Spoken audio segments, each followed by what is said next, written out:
छत्रपती संभाजीनगरमध्ये माझं गाव आरोग्य संपन्न गाव अभियानाच्या अंमलबजावणीला वेग आलाय।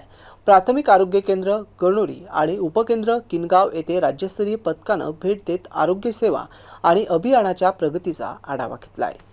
राज्य समन्वय अधिकारी रवींद्र देशमुख यांच्या नेतृत्वाखालील पथकानं गणोरी आणि किनगाव येथे पाहणी केली। यावेळी अभियानातील विविध निर्देशकांचे बेसलाईन असेसमेंट, साप्ताहिक पर्यवेक्षण आणि नियमित गुणांकन करण्याच्या सूचना देण्यात आल्या। प्रत्येक पात्र नागरिकांची NCD तपासणी करून नियमित आरोग्य संस्थेत न येणाऱ्या नागरिकांना तपासणी, उपचार आणि पुढील पाठपुराव्याशी जोडण्यावर भर देण्यात आला। अशा स्वयंसेविका आणि गट प्रवर्तकांच्या कामाचं कौतुक करण्यात आले। तसेच तंबाखू मुक्ती, आरोग्य जनजागृती, प्रत्येक कुटुंबापर्यंत आरोग्य संदेश पोहोचवणे आणि 6S तत्वाचा अवलंबन करण्याबाबत मार्गदर्शन करण्यात आलं। ग्रामपंचायत, शाळा, अंगणवाडी, लोकप्रतिनिधींनी समन्वयानं काम करून अभियान अधिक प्रभावी करण्याच्या सूचना राज्यस्तरीय पथकाने दिल्यात। यावेळी जिल्हा आरोग्य अधिकारी डॉक्टर अभय धानोरकर, नोडल अधिकारी डॉक्टर विशाल बेंद्रे, तालुका आरोग्य अधिकारी doctor Gurunath Indukar, doctor Sarika Landge, doctor Anand Rathod, doctor Kalpana Sable यांच्यासह आरोग्य कर्मचारी, आशा स्वयंसेविका आणि गट प्रवर्तक मोठ्या संख्येने उपस्थित होते।